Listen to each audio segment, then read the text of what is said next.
नमस्कार विद्यार्थी मित्रांनो, आज आपण मॅथमॅटिक्स पेपर सेकंड या 12वीच्या विषयाचे आपण जे टॉपिक आपण बघितलेले आहेत. पहिला टॉपिक डिफरन्शिएशन और derivative, second topic is application of derivative की जे वर्गामध्ये आपण कव्हर केलेले आहेत. त्याच्या पुढचा जो टॉपिक आहे त्याच्यावरती डिपेंड असणारा इंटिग्रेशन, तो इंटिग्रेशन टॉपिक आपण आज चालू करत आहोत.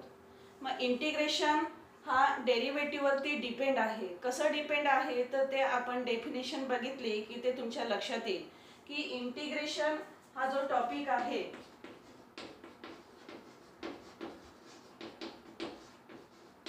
तर ही जी कन्सेप्ट आहे इंटिग्रेशन, तर ही कॅल्क्युलसची कन्सेप्ट आहे. कॅल्क्युलस ही मॅथमॅटिक्सची एक ब्रँच आहे.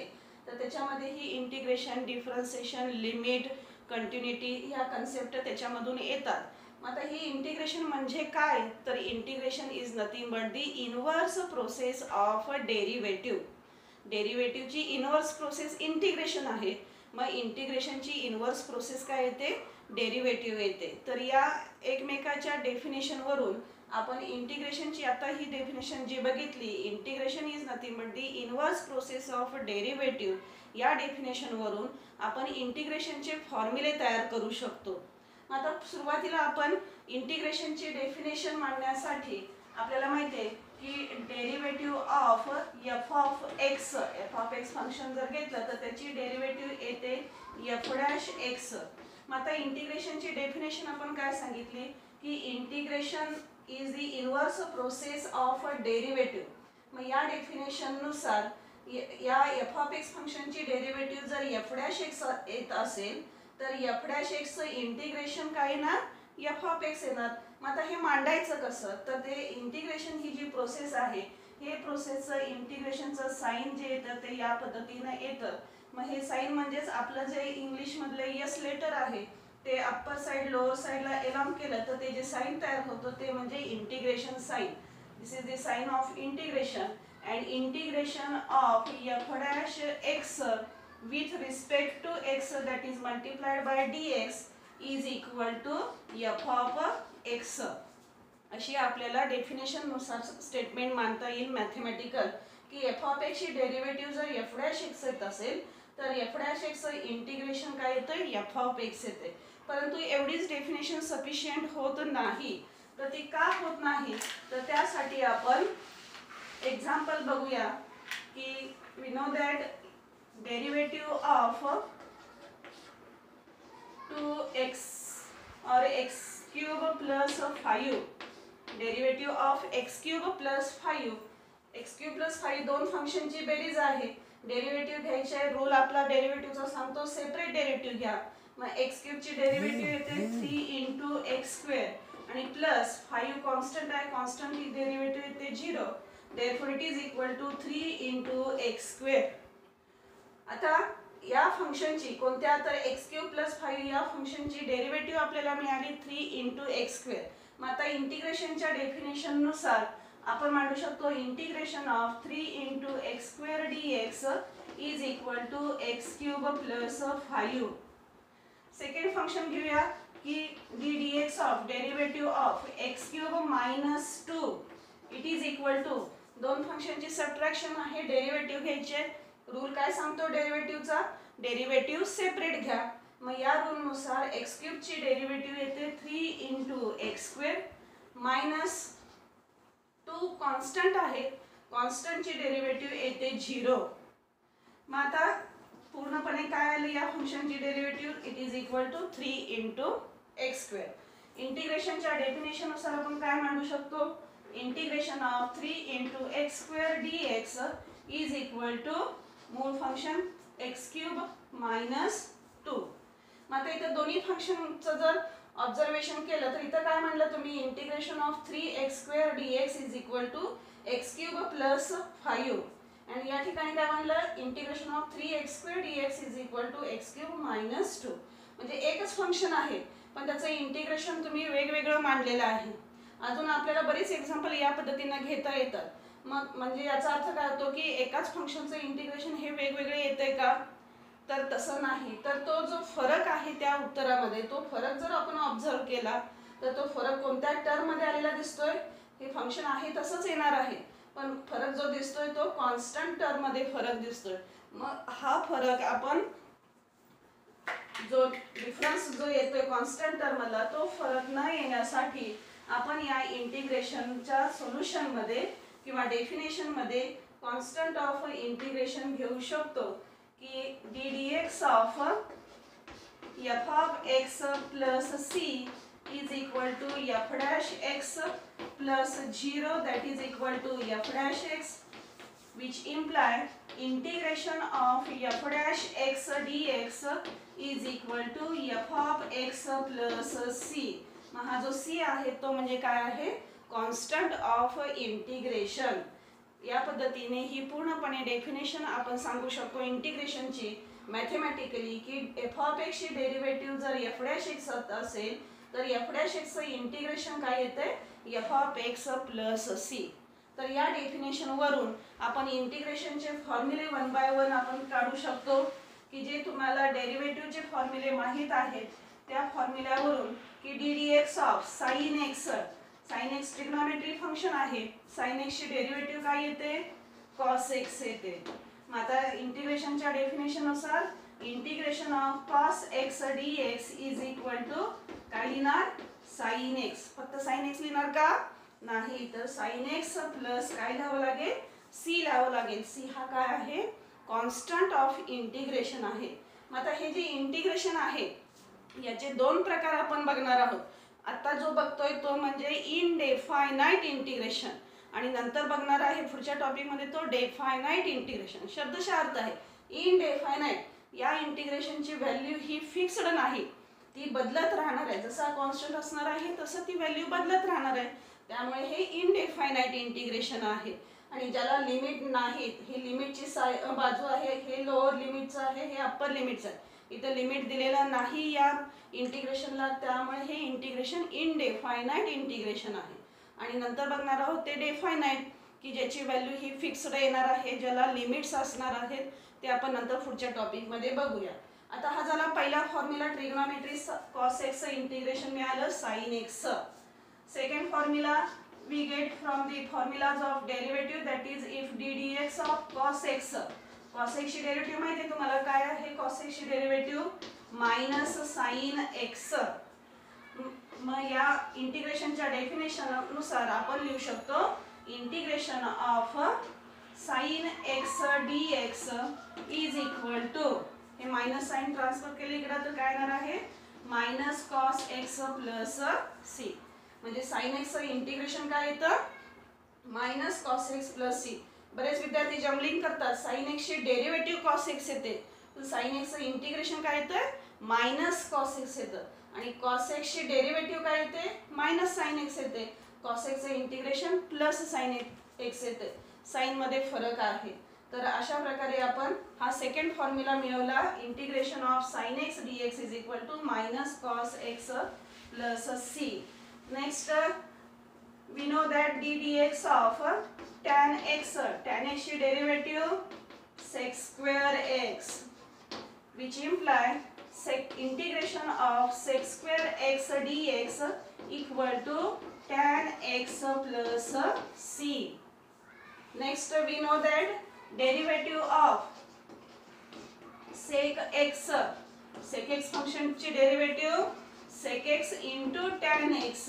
इंटिग्रेशनच्या डेफिनेशन नुसार आपण फॉर्म्युला मांडू शकतो integration of sec x into tan x dx is equal to sec x plus c. Next formula we know that derivative of cosec x. cosec x ची derivative काय येते? Minus cosec x into cot x. आता हे minus sign me दोन्ही बाजूला मायनसने multiply केलं तर minus minus या ठिकाणी काही प्लस होईल. म्हणजेच derivative of minus cosec x is equal to काय येते? Cosec x into cot x. मग इंटिग्रेशनच्या डेफिनेशन नुसार आपण काय म्हणू शकतो? Integration of cosec x into cot x d x is equal to minus cosec x plus c. आणि शेवटचा ट्रिग्नोमेट्रीचा formula derivative of cot x, cot एक्सची derivative minus cosec square x. मग हे मायनस साइन जर मी दोन्ही बाजूला मल्टिप्लाय केलं तर हे मायनस मायनस या ठिकाणी प्लस होईल.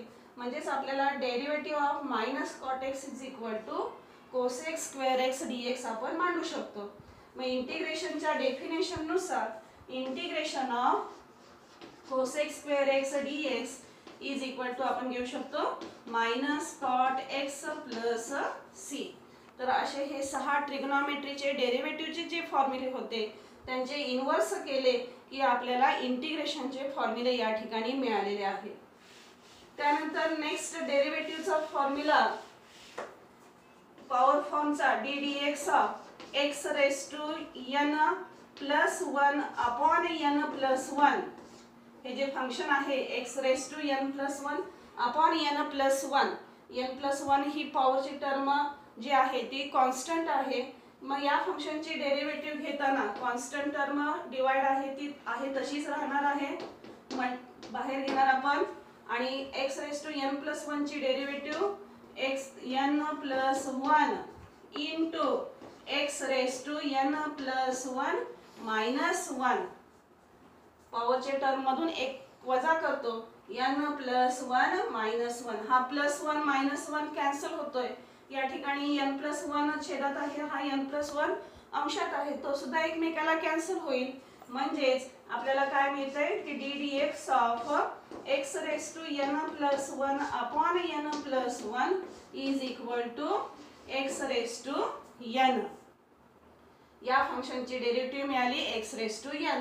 मग आता इंटिग्रेशनच्या डेफिनेशन नुसार integration of x raise to n d x is equal to x raise to n plus 1 upon n plus 1 plus c. हा आहे पॉवर फंक्शन जर असेल तर त्या फंक्शनचं इंटिग्रेशन काढण्याचा फॉर्म्युला. डेरिव्हेटिव्हचा फॉर्म्युला काय आहे पॉवर फंक्शनचा d d x of x raise to n is equal to n into x raise to n minus 1.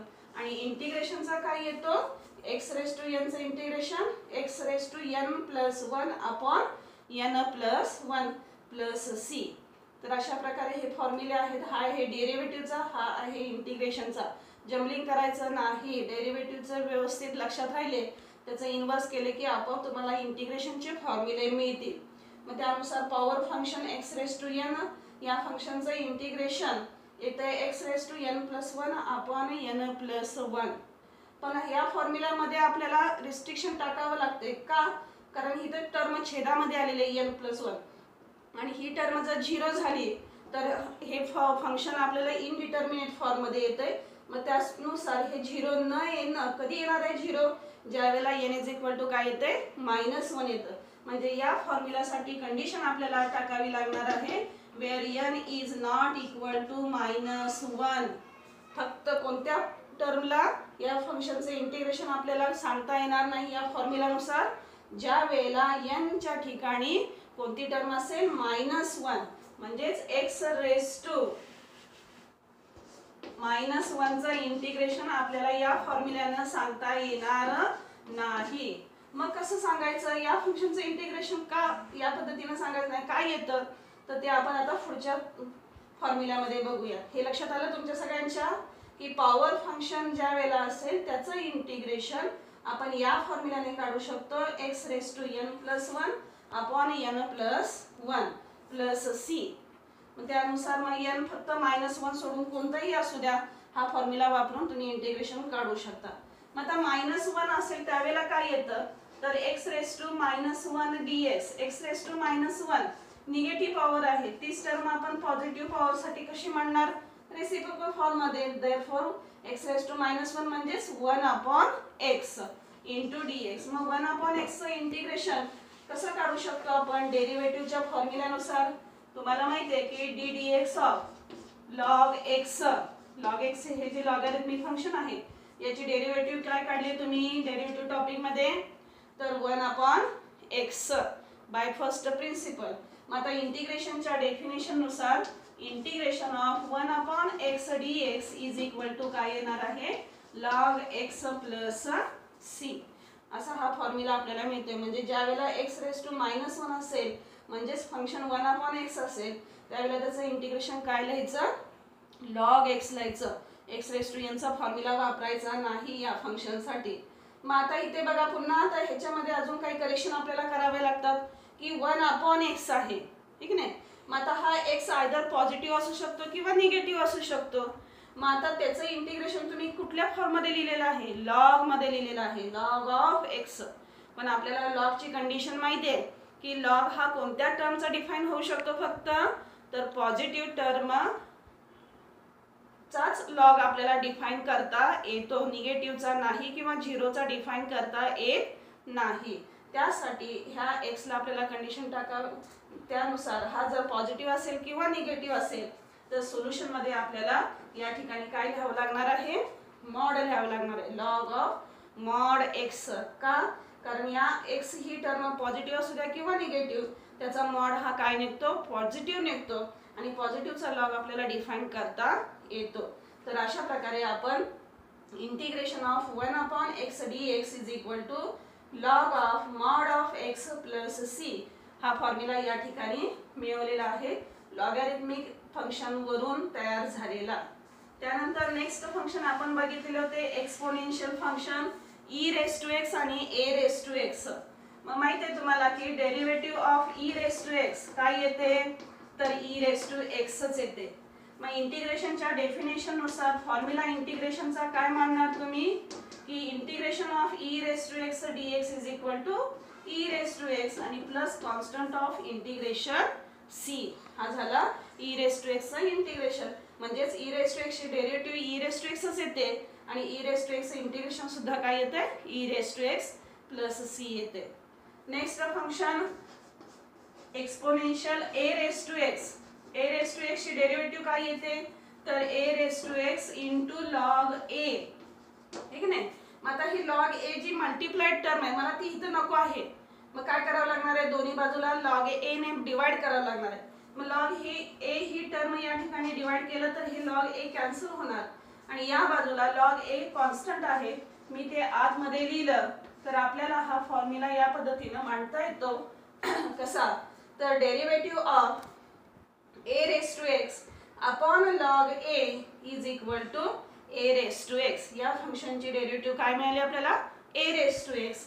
मग आता इंटिग्रेशनच्या डेफिनेशन नुसार आपण मांडणार integration of a raise to x dx is equal to a raise to x upon log a plus c.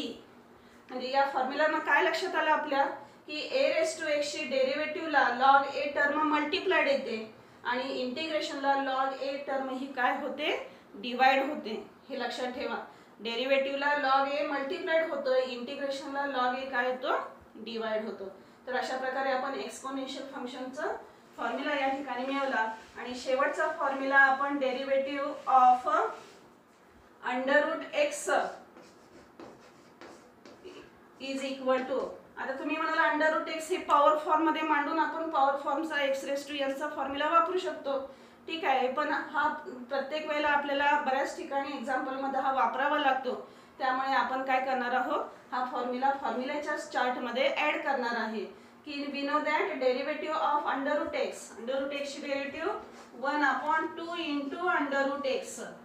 मग हा 2 जो divide आहे कॉन्स्टंट आहे तो या ठिकाणाहून कॅन्सल करण्यासाठी दोन्ही बाजूला तो मल्टिप्लाय केला तर आपल्याला मिळतंय ddx of 2 into under root x is equal to 1 upon under root x.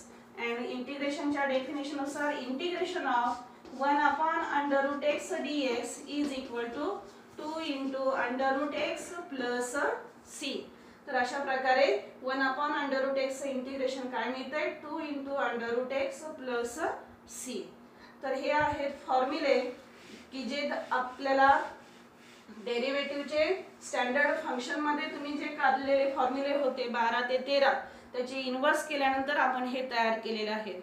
त्याचप्रमाणे डेरिव्हेटिव्ह या टॉपिक मध्ये अजून तुम्हाला 6 फॉर्म्युले मिळालेले होते. कोणते इन्व्हर्स ट्रिग्नोमेट्रिक फंक्शनचे आठवतात का इन्व्हर्स ट्रिग्नोमेट्रिक फंक्शन कोणते कोणते तर sine inverse x cos inverse x, tan inverse x, sec inverse x, cosec inverse x आणि कॉट इनवर्स एक्स याचे डेरिव्हेटिव्हचे फॉर्म्युले तुम्ही त्या ठिकाणी मिळवलेले आहेत. मग त्या प्रत्येक फॉर्म्युलाचा इन्व्हर्स केला की ते फॉर्म्युले कोणाचे तयार होणार? इंटिग्रेशनचे. मग ते फॉर्म्युले आता आपण या ठिकाणी मांडूया की ddx of derivative of sine inverse x. काय माहिती आहे तुम्हाला साइन इनवर्स एक्स ची डेरिव्हेटिव्ह? तर 1/√1 मायनस एक्स स्क्वेअर. बरोबर आहे. मग आता इंटिग्रेशनचा फॉर्म्युला कसा मांडणार? तर integration of 1/√1 minus x square into dx is equal to sine inverse x plus c. असा हा फॉर्म्युला तयार होतोय. पुढचा फॉर्म्युलाच्या चार्ट मध्ये हे फॉर्म्युले लिहायचे. 1/√1 मायनस एक्स स्क्वेअरचं इंटिग्रेशन काय येतं? Sine inverse x plus c येतं. नेक्स्ट आहे cos inverse x. Cos inverse x तुम्हाला सांगितले या 6 पैकी 3 फॉर्म्युले लक्षात ठेवा आणि पुढचे 3 तुम्हाला साइन फक्त चेंज केलं उत्तराला की ते तुम्हाला सांगता येतात. साइन इनवर्स पॉझिटिव्ह आहे तर कॉस इनवर्स निगेटिव्ह आहे. टॅन इनवर्स ची पॉझिटिव्ह आहे तर कॉस इनवर्स निगेटिव्ह येते. सेक इनवर्स पॉझिटिव्ह असेल तर कोसेक इनवर्स निगेटिव्ह येते. मग त्यानुसार कॉस इनवर्स एक्स ची डेरिव्हेटिव्ह काय येते?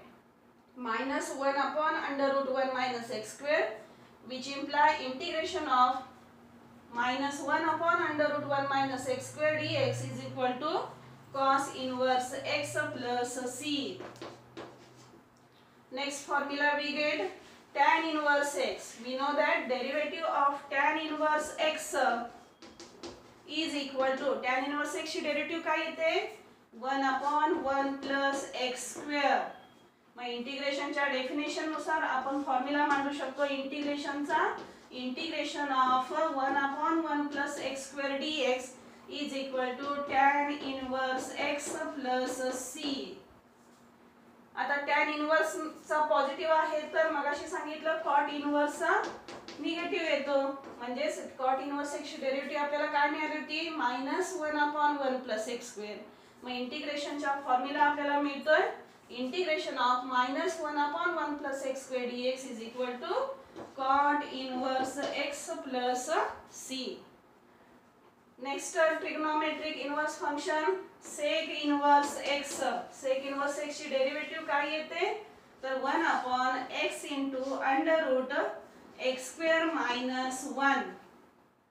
इंटिग्रेशनच्या डेफिनेशन नुसार 1/x into √x square minus 1 या फंक्शनचं इंटिग्रेशन येणार आहे sec inverse x plus c. आणि last formula derivative of cosec inverse x येते -1/x into √x square minus 1. मग इंटिग्रेशनच्या डेफिनेशन नुसार integration of -1/x into √x square minus 1 dx is equal to cosec inverse x plus c. तर असे हे फॉर्म्युले आपल्याला या सुरुवातीच्या पॉइंटमध्ये इंट्रोडक्शन पॉइंटमध्ये इंटिग्रेशन दॅट इज इनडेफिनाइट इंटिग्रेशनमध्ये आपल्याला मिळालेले आहेत. हे फॉर्म्युले डेफिनेशनचा फॉर्म्युला आणि त्यानंतर हे मिळालेले 15 ते 16 फॉर्म्युले हे फॉर्म्युले तुम्ही फॉर्म्युलेच्या चार्टमध्ये ॲड करायचे आहेत. लिहून ठेवायचं आणि ते पेज जे आहे ते प्रत्येक वेळेला आपल्या जवळ असलं पाहिजे. म्हणजे आपल्याला ज्या वेळेला वेळ असेल त्यावेळेला ते पेज आपण टाइमपास म्हणून जरी वाचलं एकमेकाशी डिस्कस केलं विचारलं तरी सुद्धा हे फॉर्म्युले आपल्या लक्षात राहतील आणि आपल्याला पेपर सेकंडला कुठलीही अडचण येणार नाही. आउट ऑफ मार्क मिळवून देणारा हा पेपर आहे. फक्त फॉर्म्युल्यांचा वापर करावा लागतो बाकी काही नाही. ठीक आहे.